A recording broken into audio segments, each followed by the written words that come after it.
The tampon king gets back in the ring. I speak of former VP nominee Tim Waltz. He joined Beto O'Rourke at a Texas town hall last night, and the estrogen levels were enough to give Chuck Norris menstrual cramps. But I think that, but I can't get past the core fact about Walz, which is he presided over, allowed the biggest city in the state to get burned down. And seemed to not only allow it, but kind of he liked and it. Support it, you know? Well, yeah, did you see the video of his wife saying, I kept the windows open so I could smell the burning rubber from the riots? I did not see that. Wow. The wife whose hand he shook. Oh my God. By the way, I mean, I know it's let's be picking on a little thing, but who the hell shakes their wife's hand? When Greg Gutfeld and Tucker Carlson team up, it stops being a simple discussion and instantly turns into a full-force political takedown. This time, their attention locks onto Governor Tim Walz, and they don't just challenge him, they tear through his storyline with sharp jokes, bold punches, and sarcasm so precise it feels like a spotlight cutting through fog. They expose every weak point in his plan and leave nothing standing. Waltz brought his talking points, but Gutfeld and Carlson showed up with a wrecking ball built for primetime impact. Politico lingers on candidates' fingers and defend Waltz's wide eyes as they claim beards are for bad guys. Tyler, speaking of beards, and I mean the one on your face, not the one that you hang out with. Let me just say that Walz and every other governor who did anything like that is a monster, and I think on some level he will be punished for it. But no, I admire what you did enough that I hope I'd be man enough to do it myself.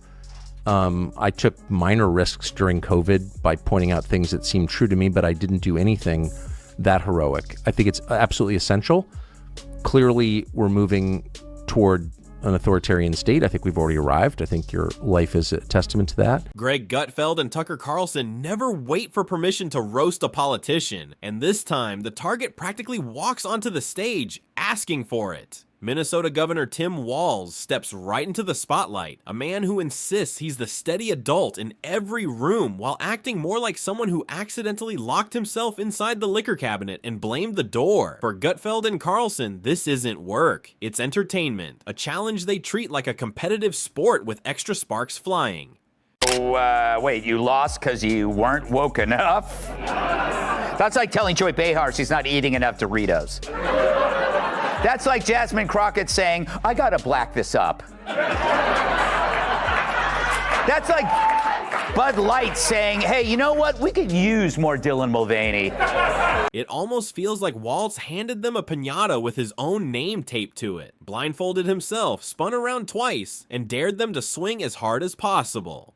Greg Gutfeld jumps in with the confidence of someone who has been waiting all week to open a fresh batch of sarcasm. He barely needs effort. Waltz practically sets the stage for him. Gutfeld paints him not as a governor, but as the proud president of the Bureau of Bland Excuses, delivering a roast with extra heat. So I'm the law-abiding grandma that was sentenced to 90 days in jail for opening my business during the shutdowns. As a peaceful protest when Minnesota Governor Tim Walz unconstitutionally and illegally shut our businesses down. So my question is, if you were in my situation, would you have done the same thing, or what would you have done? Well, I flatter myself by imagining I would have done the same thing. Because I think what you did is honorable and necessary. Every policy failure, every misstep, every headline that feels like unintentional comedy gets wrapped by Gutfeld with pinpoint timing and comedic sharpness. Walz seems almost allergic to accountability, and Gutfeld squeezes that weakness for all it's worth, like someone trying to milk a lactose-intolerant cow on an oat milk farm just to prove a point. The roast fires up with a jab at Walz's bold idea of leadership, locking down the entire state as if it were Alcatraz, while letting crime cruise through downtown Minneapolis like it's replaying old reruns with no pause button. Reruns. You're an old white guy. And you're right, you are a huge disappointment. I guess hating himself is the first thing he's nailed correctly. Because Waltz saying old white men suck isn't a political stance, it's his confession.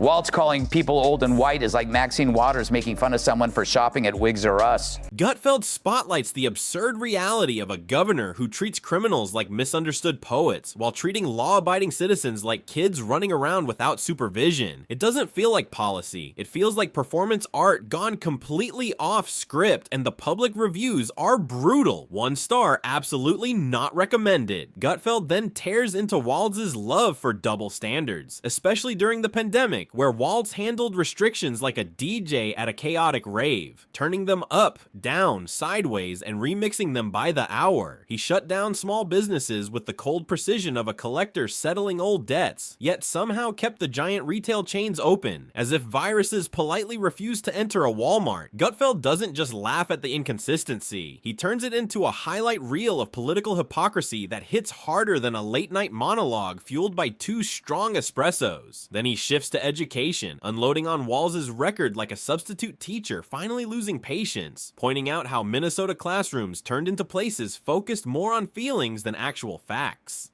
Wait, so Trump is making it more difficult for women to vote? How so? Math problems? But it's further proof that the most dangerous thing for a leftist is a follow-up question, which is why you never hear any. But I guess questioning elections is okay now.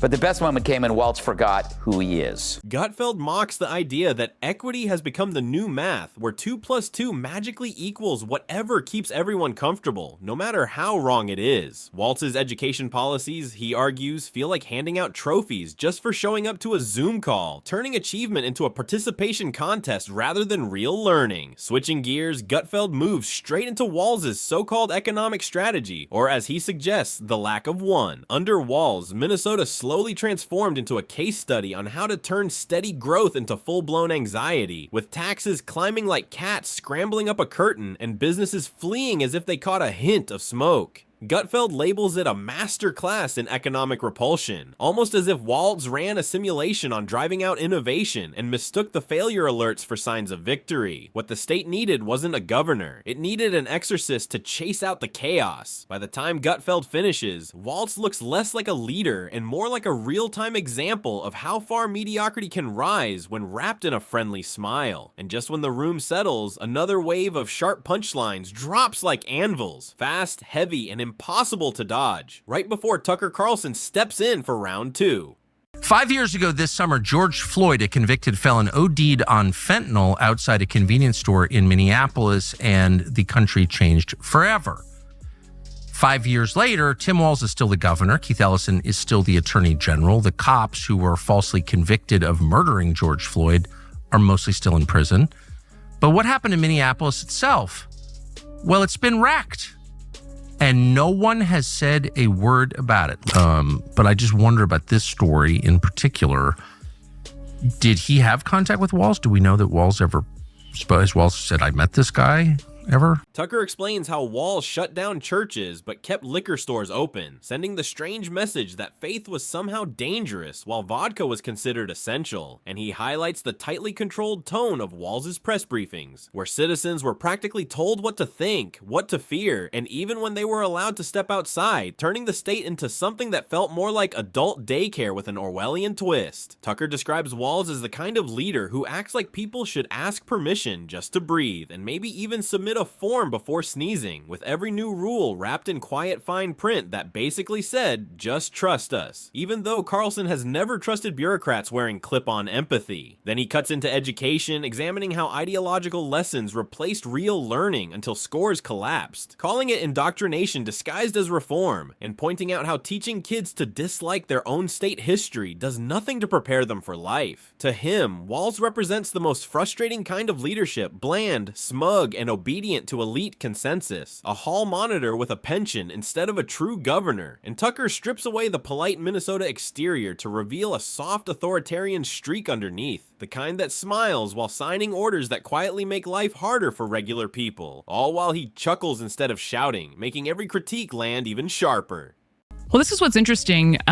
We know that he served on a board appointed by Walz However, I'll say that What kind of board was it? it was a workforce development board. Tucker seems almost puzzled that anyone still takes Walz seriously, and every line he delivers cuts like a scalpel dipped in sarcasm, landing with the precision of a legal brief wrapped inside a comedy roast. Carlson doesn't dismantle Walz by accident. He does it slowly, intentionally, and with a sharp sense of humor that never misses its target, creating a critique that feels both ruthless and controlled. Together, Gutfeld and Carlson don't simply roast Tim Walz. They burn straight through the myth of competence he has tried to build, one using jokes that slice deeper than most policy debates, the other delivering analysis sharper than a debate stage counterpunch. Gutfeld supplies the comedy club fire, Carlson brings the courtroom precision, and Walz unknowingly provides a never-ending supply of material that makes the takedown even easier. And when the dust settles, the laughter softens, and the smirks remain, one message rises clearly. No matter how much someone wraps failure in optimism, spins it with polished press conferences, or hides it behind sound bites, they can't escape two sharp commentators digging through their greatest hits of disaster. Instead, thanks to the combined force of Greg Gutfeld and Tucker Carlson, Walz ends up remembered as the guy who accidentally brought a kazoo to a full-scale roast and got completely barbecued, only for Gutfeld to walk back in as if he suddenly remembered another punchline worth dropping.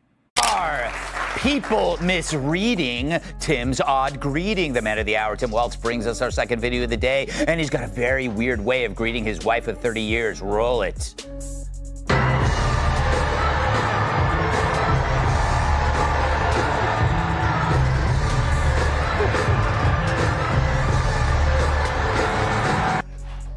Roasting Tim Walz isn't a one-time event for Gutfeld. It's a never-ending buffet of blunders that keeps refilling itself, and he returns to it with that unmistakable spark in his eye, the look someone gets when they realize there's still dessert waiting in the fridge. He calls out Waltz's talent for illusion, the way he manages to talk endlessly while saying absolutely nothing, turning speeches into storms of confetti that make a huge mess without forming a single clear point. Then Gutfeld dives into Waltz's obsession with following the science, which he twists into a full comedy sketch, because it's never actual science, but selective science, the convenient kind that fits on a neat cue card held by someone in a lab coat who might also teach yoga on weekends. Gutfeld points out how Walz uses that phrase like a magic spell to justify everything from curfews to capacity limits, acting as if telling grandma she can't hug her grandkids somehow makes sense while letting her wait in a long DMV line behind someone sneezing into their shirt.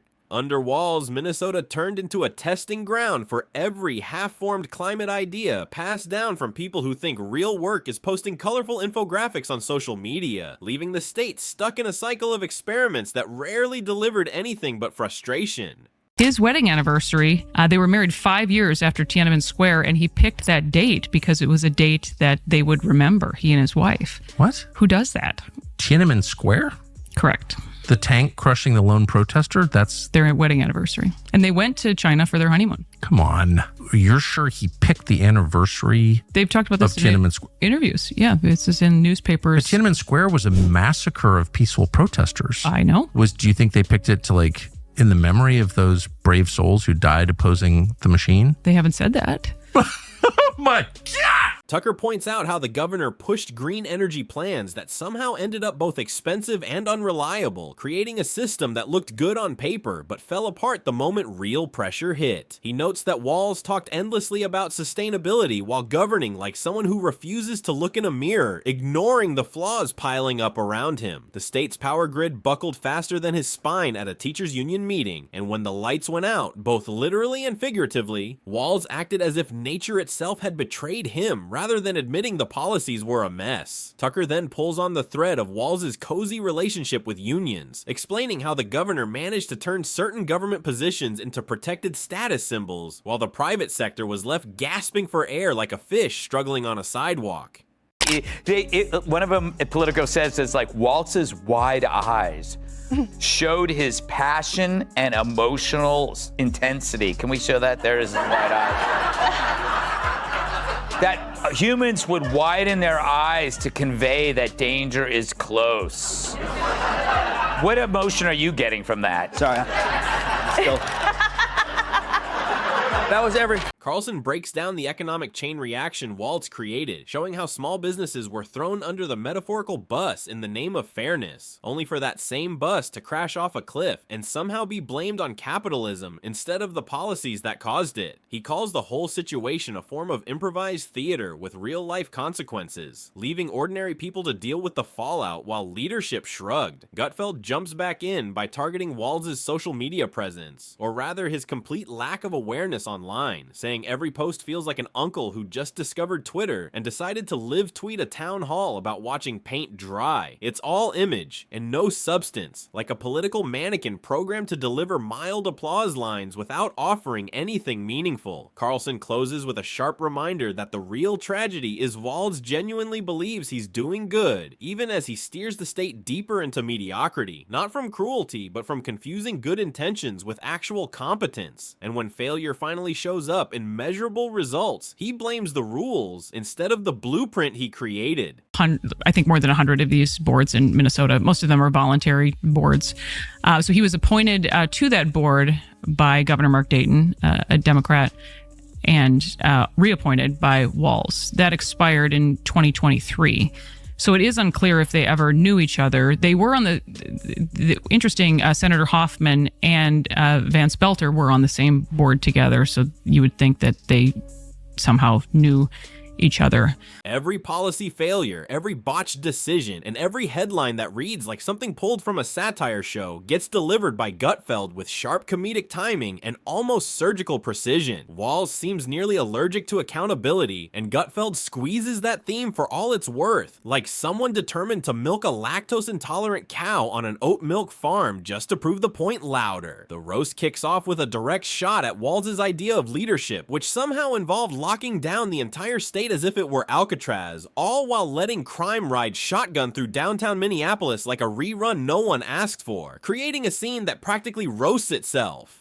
How did a 7-Eleven manager / mortuary remains disposal guy wind up on a governor-appointed board in the state? Tucker explains how the governor pushed green energy plans that somehow managed to be both pricey and unreliable, creating a system that looked visionary in speeches, but collapsed the moment pressure showed up. And he points out how Walz talked endlessly about sustainability while leading like someone completely allergic to mirrors. The state's power grid buckled under strain faster than his posture at a teachers' union meeting. And when the lights went out, both literally and symbolically, Waltz reacted as if nature had personally betrayed him instead of acknowledging his own policies were the real cause. Tucker then exposes Walz's comfortable bond with unions, showing how he turned certain government jobs into protected status symbols while the private sector struggled for survival like a fish gasping on a sidewalk. Gutfeld highlights the absurd reality of a governor who treats criminals like misunderstood poets and treats law-abiding citizens like unsupervised toddlers, turning policy into strange performance art that earns a firm 1-star rating from anyone watching. He continues dissecting Walz's double standards, especially during the pandemic, describing how Walz handled restrictions like a DJ at a wild rave, turning them up, down, backward, and remixing them whenever the mood hit. Walz shut down small businesses with the cold precision of someone collecting debts, but kept big box stores open, as if viruses politely refused to enter a Walmart. Gutfeld doesn't just laugh at the inconsistency, he transforms it into a highlight reel of hypocrisy that hits harder than a late-night monologue fueled by 2 strong espressos. Then he turns to education, unloading on Walz's record like a substitute teacher, finally snapping, pointing out how Minnesota classrooms became more about feelings than facts, with reading scores tanking, math scores dropping faster than his approval rating, and bureaucracy multiplying with every passing month.